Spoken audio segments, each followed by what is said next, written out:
Hello everyone. I, Arpita Tripathi, welcome you all to your very own learning platform and my channel, The World of Chemistry. Today, I'll be discussing more about matter. So keep watching and subscribe my channel for more updates. In this module, I'll be discussing about atoms and molecules, the constituents of matter, three states of matter, their characteristics of particles, the properties of solids, liquids, and gases, and at last, their comparison. Matter is made up of tiny particles called atoms and molecules that can't be seen by human eyes as they are very tiny and small. As we already know that atoms are the smallest particles of matter which can't be further broken down into simpler form and may or may not have independent existence. Whereas the molecules are also the smallest particles of matter which are made up of same kind or different kinds of atoms. Now let's see some examples of molecules which are made up of same kind of atoms. Suppose I'll take oxygen atom. Now one oxygen atom combines with another oxygen atom and forms a single molecule of element oxygen. Likewise, one hydrogen atom, it combines with another hydrogen atom and gives a single molecule of hydrogen. Next, let's see few examples of molecules which are made up of different kinds of atoms. Suppose I'll take one hydrogen atom combined with one oxygen atom and again combined with one hydrogen atoms. So, at last we will get two hydrogen atoms combined with one oxygen atom which forms a single molecule of water. Similarly, if we will take one oxygen atom which combined with one carbon atom and another oxygen atom, so the product that we will get is a single molecule of carbon dioxide. So these are few examples of molecules which are made up of same and different kinds of atoms.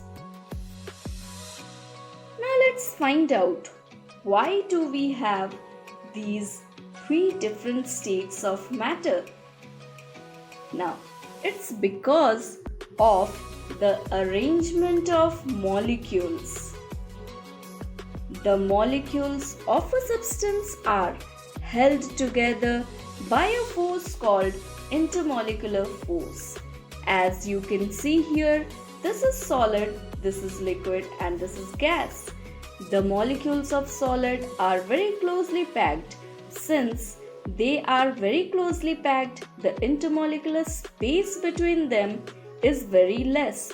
So, the intermolecular force of attraction which exists between them is very high and vice versa. So, these are the arrangement of molecules in solids.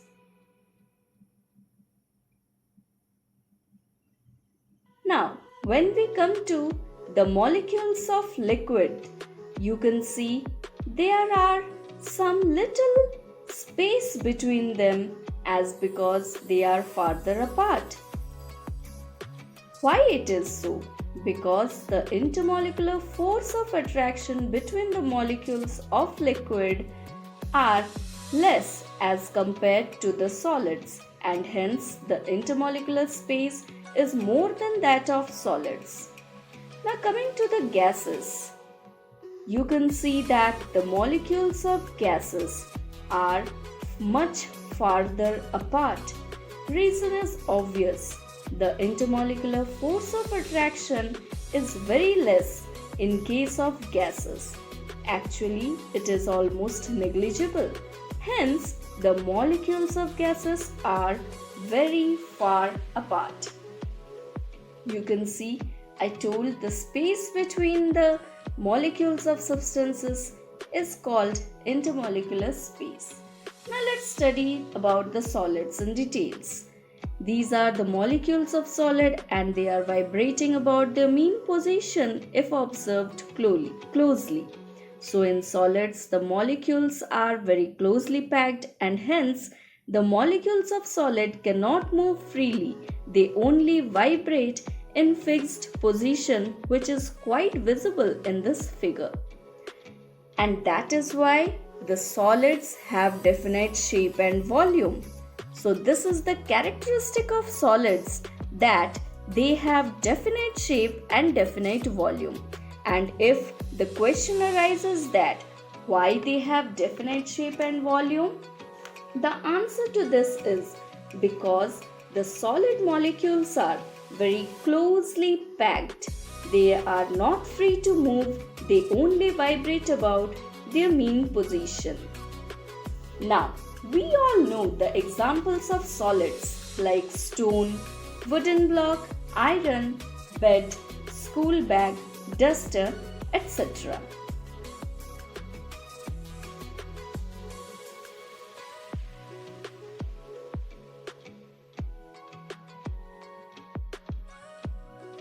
Now let's move on to liquids. Here it is clearly visible that the molecules of liquids are in a more random motion as compared to solids. So, in liquids, the molecules are not as tightly packed as in solids. The molecules of liquids are free to move within the liquid. This random movement of molecules is known as Brownian movement. The zigzag random motion is called the Brownian movement. This is why the liquids can flow. So, liquids have no definite shape. They take the shape of the container in which they are kept in. If you take a bottle of water and pour it in glass, it will take the shape of the glass. So liquids, they don't have definite shape, they just take the shape of the container. But yes, they have definite volume. For example, we have Coke bottles 300 ml, 500 ml. So liquids have definite volume. Now let's take some examples of liquids. Examples are water, oil, petrol, milk, etc. Now let's move on to the gases. How beautiful it is to look at the molecules of gases. They are free to move anywhere. They are free to move anywhere they can. They are not bounded. So in gases, the intermolecular force is minimum.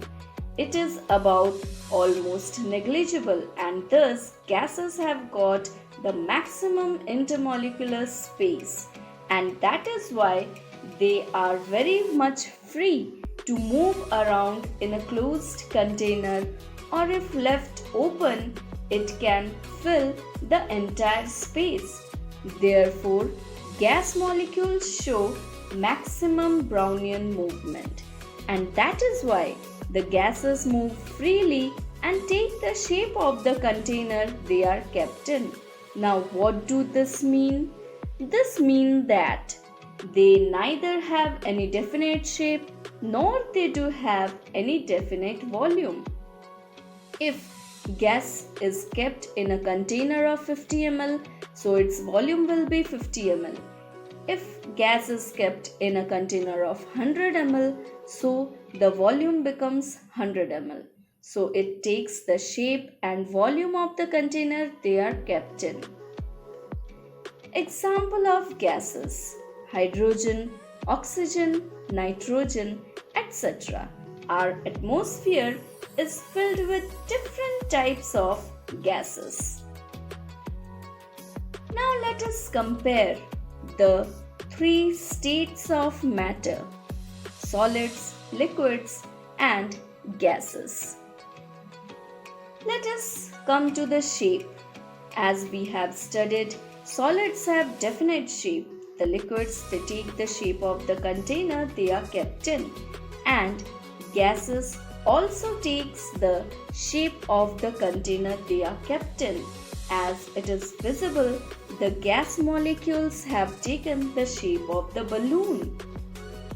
Solids have fixed volume, while liquids also have fixed volume. As I told earlier, 200 ml of soft drink, 500 ml of soft drink. So the liquids, they have fixed volume. Gases, they take the volume of the container they are kept in. A little more comparative studies.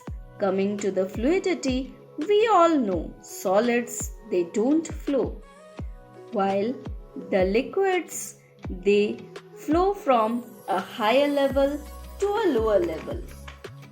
Gases can easily flow in any direction they want. Now coming to the compressibility, solids are incompressible because the molecules of solids are very tightly packed, whereas the compressibility of liquids is very slight because the molecules have little bit of intermolecular space between them. When we come to the compressibility of gases, they are highly compressible as because the molecules have a great intermolecular space between them.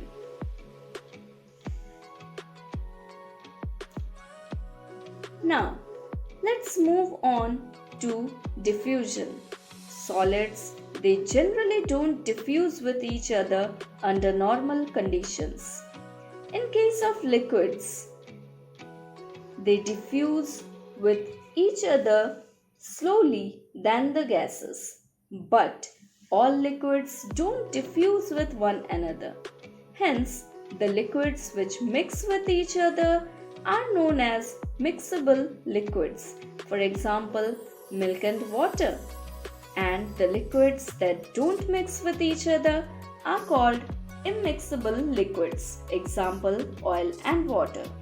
About gases. Gases diffuse very fast as the particles of gases have enough space between them, which allows them to move freely and mix up easily.